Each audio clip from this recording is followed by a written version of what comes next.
அனைவருக்கும் வணக்கம். சட்டம் கிடைத்த முக்கிய அறிவிப்பின்படி குடும்ப தலைவிகளே, மகளிர் உரிமை தொகை அப்ளை பண்ணிட்டீங்களா? காலையிலே வந்த குட் நியூஸ் பற்றி தற்போது முழுமையாக பார்க்கலாம். வீடியோ ஸ்கிப் பண்ணாமல் கடைசி வரைக்கும் பாருங்கள். உங்களுக்கு மகளிர் உரிமை தொகை பற்றி பல்வேறு புதிய அறிவிப்புகள் உடனுக்குடன் துல்லியமாக தெரிந்து கொள்ள நம்மளோட சேனலை கீழே இருக்கிற பட்டனை கிளிக் பண்ணி சப்ஸ்கிரைப் பண்ணிக்கோங்க. பக்கத்தில் பெல் பட்டனை கிளிக் பண்ணிக்கோங்க. இந்த வீடியோவில் பிடிச்சிருந்தா லைக் பண்ணுங்கள். இப்போ வாங்க வீடியோக்குள் போகலாம். இப்போ ரீசெண்டாக மகளிர் உரிமை தொகை செப்டம்பர் மாதம் 2023ஆம் ஆண்டு 5ஆம் தேதி முதல் கொடுக்கப்பட்டு வராங்க. இந்த உரிமை தொகை பெற தற்போது தகுதியுள்ள நபர்கள் மற்றும் பெற்றுக்கொண்டு வராங்க. தற்போது புதிதாக ரேஷன் அட்டை விண்ணப்பித்து பெறக்கூடிய நபர்கள் அனைவரும் கட்டாயம் இதில் விண்ணப்பித்து உரிமை தொகை ரூபாய் 1000 பெறலாம் என தற்போது அறிவிக்கப்பட்டாங்க. அதன்படி வரக்கூடிய ஜூலை மாதம் 5ஆம் தேதி முதல் இதற்கான விண்ணப்பங்கள் பெறப்பட்டு வந்துட்டு இருக்காங்க.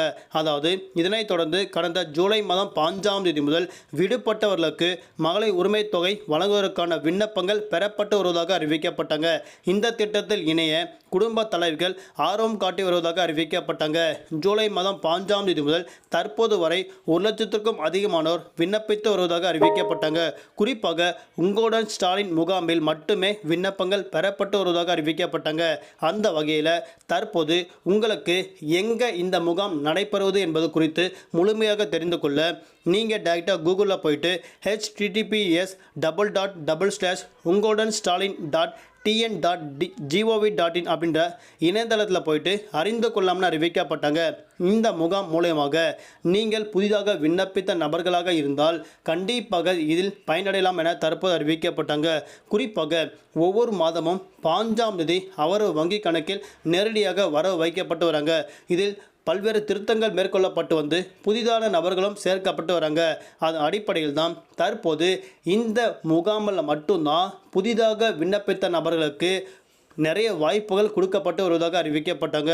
குறிப்பாக புதிய ரேஷன் அட்டை விண்ணப்பித்து தகுதி வாய்ந்த நபர்கள் கண்டிப்பாக இதில் விண்ணப்பித்து பயன்பெற முடியும்னு அறிவிக்கப்பட்டாங்க.